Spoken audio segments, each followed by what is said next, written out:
Good morning, Packers fans. Aaron Negler here with your Packers Daily Chat, coming to you live on the Cheesehead TV social channels, live from the podcast room here, Midtown Manhattan. Cheesehead TV in the house. Hope you guys are staying with it. You're just so close to the draft, and we're still over a week away, but feels like finally we're in the home stretch here. Packers will be making several selections, hopefully, next Thursday night. We will be live for all 3 days of the NFL draft. That's right. Live streaming Thursday night, Friday night, and all day Saturday right here at Cheesehead TV. Hope you'll join us. It's always a good time. We always get a bit loopy towards the end.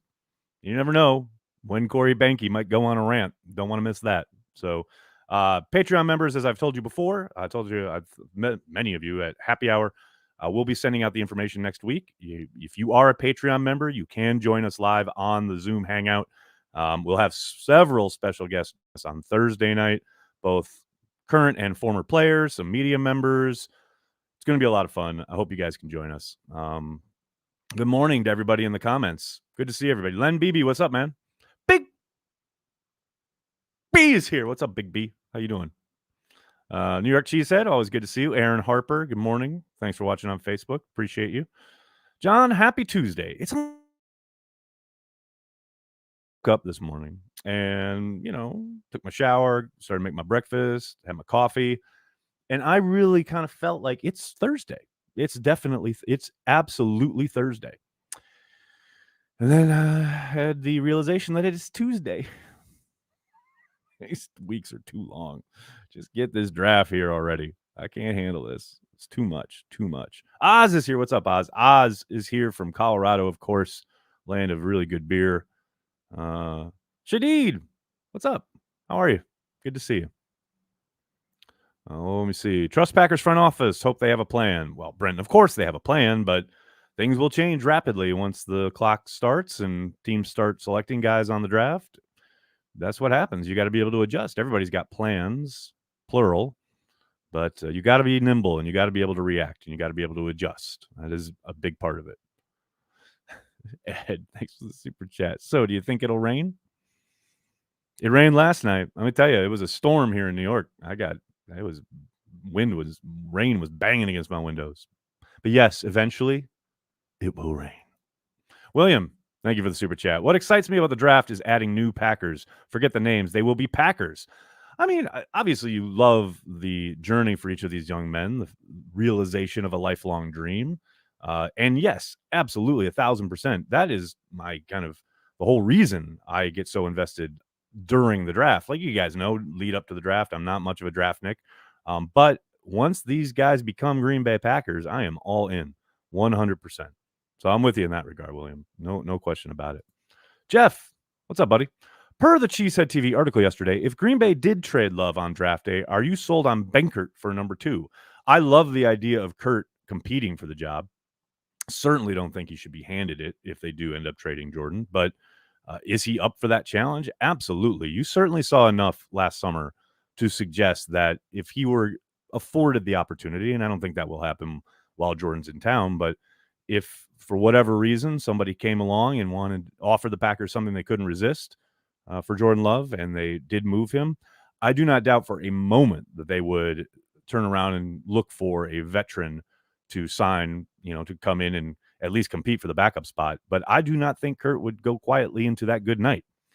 Like I said, we certainly saw enough both in practice and in the preseason games, especially last summer, to suggest that, yeah, if he were called upon, he would be up for that challenge. And I think, who knows who they bring in, if they have experience in the system, et cetera. Possibly the coaches acquiesce to experience, what have you. But Curtis is definitely, there's a reason they kept him around. He made the squad. He made that decision for the Packers, but putting what he did last summer throughout camp and preseason, he put all that on tape.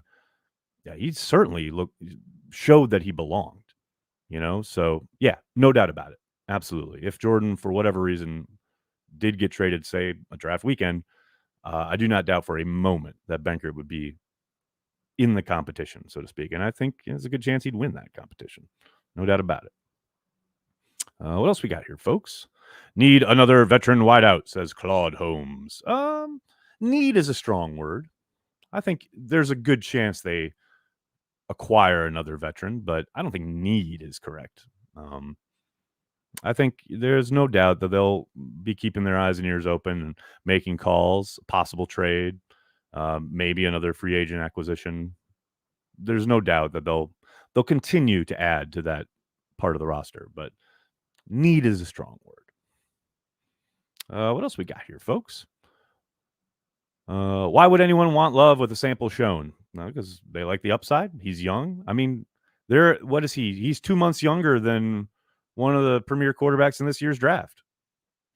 He's still insanely young. So if you like his promise, you think you can develop him, maybe make that trade, especially if you think you can get him on the cheap. Now, that's why I think the Packers would probably never trade him, because I can't imagine them just giving him away after putting 2 years of development into the guy, But stranger things have happened.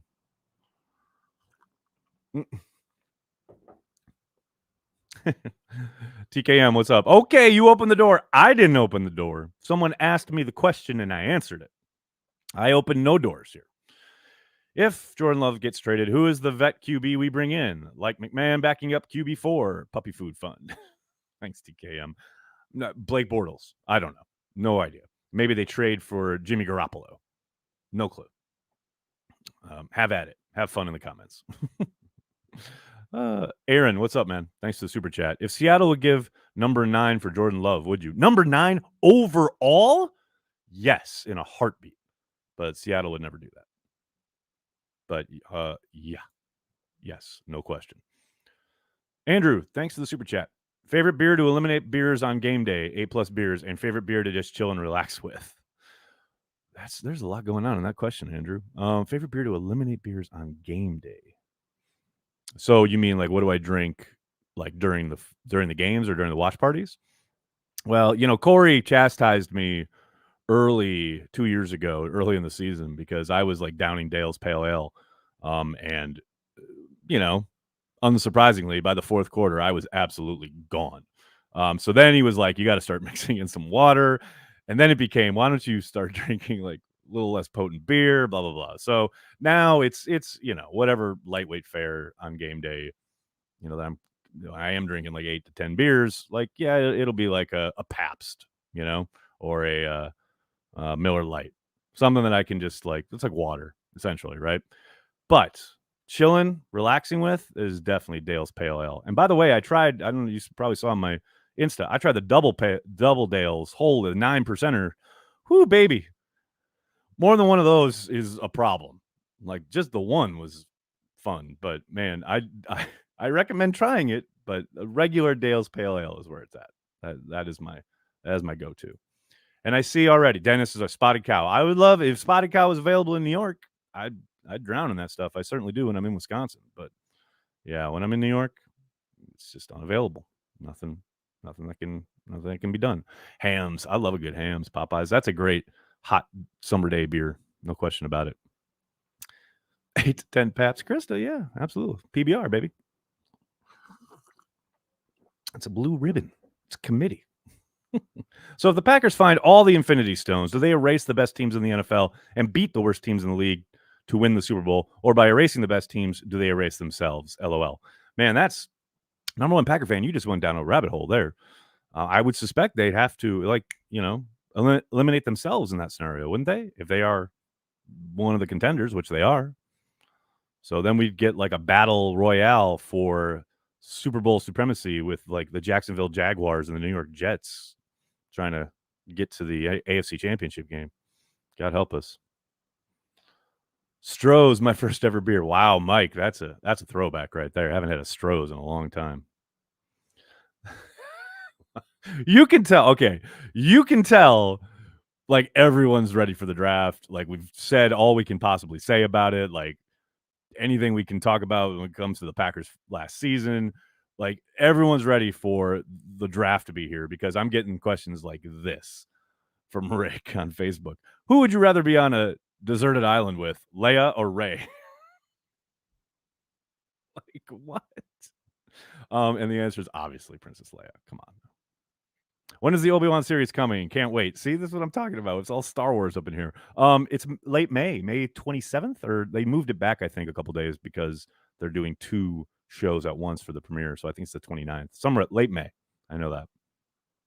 Christopher's question is straight to the point. Ali's Mac? Question mark?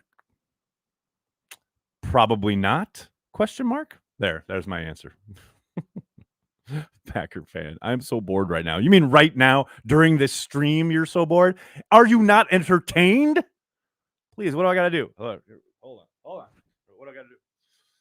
Hello, my baby. Hello, my darling. Hello, my ragtime gal. Send me a kiss by wire. Honey, my heart's on fire. There. Is that better? Are you entertained now? Jesus. Tough room. Tulio, what's up, man? Thanks for the super chat. Jordan Davis and Sky Moore in green and gold. See, now you're talking. Now we are talking. That would be... I don't think it happens, but I would love that. I'd be down. If I know Matt LaFleur, buddy, he's a Milwaukee Bucks fan. He's our head coach. I believe so. He's been to a couple Bucks games. I know that. I think Tom Grassi met him at a Bucks game. So, yeah, definitely he's bought in. What is that stuff they advertise on the Brewer Network? Worst commercial ever. Jim, I'm not quite sure. Oh, I saw someone say Yingling. I love it. Good stuff. Okay. Shadid. Yeah, next time I'm going to do everybody's doing the Michigan rag. Bugs Bunny. Sir, that was not Bugs Bunny. That was the frog that sang that. More dancing, please. No. Staghorn by New Glarus Brewing in September. Oh, Staghorn. That's a good call. I like that stuff. I like it. Nagler, how many Dales have you had today? None. I am drinking coffee out of an old school right here. OG. Check this out right there. Come on. The OG Cheesehead TV mug that Corey and I had made way back in 2007. We had like, I don't know, 20 of these, or maybe a few more than that, like 40 of these made. And they're all like broken and lost in the midst of time, except for this one. So good. Old school. The WB Frog. Yes, correct.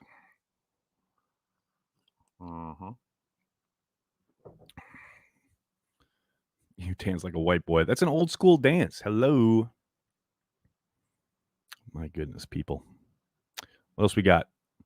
Pup update. Mary Beth, the girls know we are going to look the weekend after the draft, and probably we'll be in the door at Shea Nagler the week after that.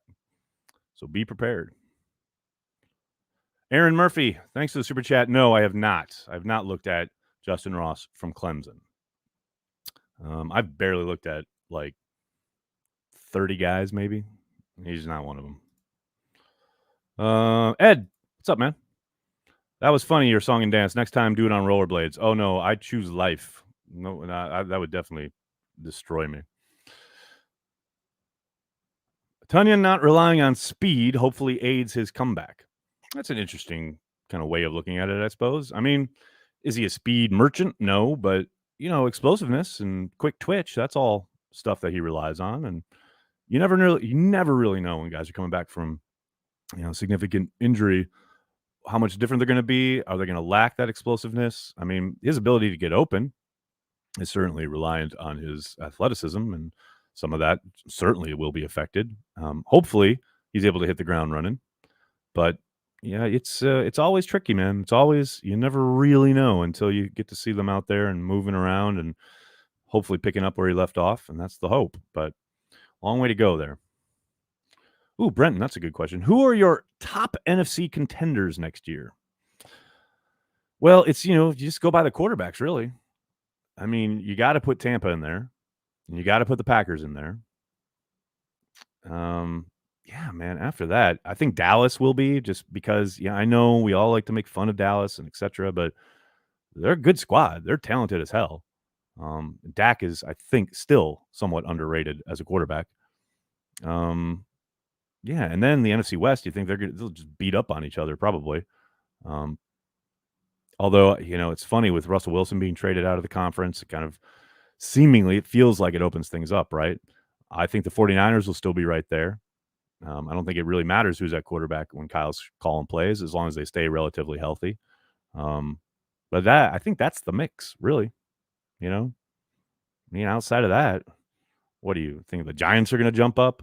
You know what I mean? Like, worried about what? The Falcons suddenly finding life? It's like there's a handful of teams that I think will be there, and the Packers are one of them. There's no doubt about it. What else we got? Tulio, what's up, man? Realistic first-round picks in your opinion, then? I think Lewis Sign is a real possibility, the safety from Georgia. I think any number of wide receivers. I mean, I think Sky Moore, I would love Sky Moore, but A, I don't think he's going to meet the Packers thresholds, and B, I don't see teams valuing him in the first round. I think he's a second-round selection, most likely, and I don't think it'll be in Green Bay. But I love him. You guys know he's probably one of my favorite players in this draft. But I think, Pickens is probably a much more likely selection in the first round. And then, Kyle Brandt could sleep well because they finally taken a wide receiver in the first round. Nuclear Family, what's up, man? Thanks for the super chat. How much are coaches worth? Is it plays over players now? Not that we want this, but if Adams is worth a first and a second, how much is Matt LaFleur worth? That's a good question. I remember back in the day when the Raiders traded Gruden, they got a bevy of picks. I can't remember exactly where they were. I think one was a first rounder. But, yeah, coaches, you have to think, worth their weight in gold, especially if you got good ones who have good systems and good programs, and Matt certainly does have all of that. They are working on a contract extension, so I think we'll find out sooner rather than later as far as salary-wise. I mean, I don't think they're entertain trading him anytime soon, obviously, but I mean, it's a tricky one because you can have the greatest coach of all time, supposedly, and Bill Belichick, and suddenly he doesn't have his quarterback, and you've seen how things have not been so easy there in New England. But that doesn't take away from what an amazing coach he is. It's Jimmy's and Joe's, not X's and O's, more often than not. Hey, Nag, stop liking players. Nagler's never right. See, Mark, this is why I rarely talk about this shit because of draft stuff, because inevitably, whoever I like is never going to become a Packer. So it's better if I keep this stuff to myself, definitely. So it's good that I'm like online every day talking to thousands of people. Smart. Running back, gadget play man, draft. Who do you like? Anyone? Nobody has really jumped out to me simply because, and this is another thing with the Packers, it's like they just aren't into those guys. They've never have been. They haven't been since Ron Wolf came and kind of changed up the systems back in the early 90s. They have a threshold for most of their players, and they stick to it. Every once in a while, they go outside that comfort zone, and maybe some things change a little bit here under Brian as we go along, but it's just the type of player that they have maybe not avoided, but they certainly haven't gone out of their way to acquire in any meaningful way. I mean, the closest thing they maybe got was like when they got Tyler Ervin and then picked up Tavon Austin, when Ervin got hurt. But for the most part, that is not a position or the type of player that they have coveted in any way, in any real meaningful way. Do Matt LaFleur and Gutekunst get along? Yes. How's that? No ACL injury guys. Are you talking about in the draft, David? I mean, I hear you because you want guys that can contribute right away. I understand that. But, if there's a guy who's there who's his value is just insane off the charts because he's dropped because of an injury, they've got a number of selections those first 2 days. It wouldn't surprise me to see them make, if they feel the guy is an insane value, say, their second round pick. Wouldn't surprise me at all. You never know. The Southern schools and players from Power 5 seem to be where Goody has shifted the last couple of years. That's a good observation, Robin. And, we did ask, myself and a couple other guys asked Goody about, not that specifically last year, but the idea of like the types of programs he has selected guys from, and it does seem to have shifted a little bit. I do think some of that is just happenstance and just how the board falls, but it certainly helped them last year in the sense of finding guys in big programs who have played a lot of big-time football against high-level competition who are able to come in and play right away, definitely along the offensive line. Um, I think the expectation was that we were going to see more Amari Rogers, out of a big program in Clemson prior to the trade for Randall Cobb. So I think there's something there. I don't know if it's like a wholesale change on, okay, this is our focus, but it does, at least by his selections, seem like he's giving it a little bit more weight, maybe, especially with the Aaron Rodgers situation and being all in and needing to try and kind of maybe err on the side of finding immediate contributors rather than doing these long-term kind of upside guys like Ted used to kind of love to do. Yeah, I think there's, like I said, I think there's something there. There's a great line in JFK that I say all the time. There's a lot of smoke there, but there's some fire. I love that line. I see a lot of talk about a trade up. Not a fan of sending away a top 60 pick to move up 7. Robbie, I hear you. And this is what I always say. I think I said this yesterday when someone asked about it. It would take Brian falling absolutely in love with a player for that to happen. I would be surprised. Kind of for the reasons you're stating there. I do think, especially in a draft where this draft is going to be hella deep across the board. There will have been a lot of guys who, basically went back to college because of COVID, right? Who maybe probably under normal circumstances would have been drafted the last couple of years, who stuck around, had a full season this year, and now are entering the draft. I think that pumps up the talent pool. And I think because of that, you are much better situated if you wait and let the draft fall to you rather than jumping up. But again, like if there's a player that you absolutely adore or love and think is a long-term difference maker and you've got the ammo to do it, then yeah, I think Brian will make that call. But again, that's up to Gutekunst, and I have no idea who that might be. All right, everybody, I'm gonna have to get going. I can't thank you enough for hanging out, talking Packers each and every day, Monday through Friday, right here on the Cheesehead TV social channels. Please do me a monster favor. Hit like on the video, subscribe to the channel, and then tell your friends and tell your family. Cheesehead TV, we are devoted to Green Bay Packers fans worldwide. Thanks a lot, everybody. Have a great day. Go Pack Go.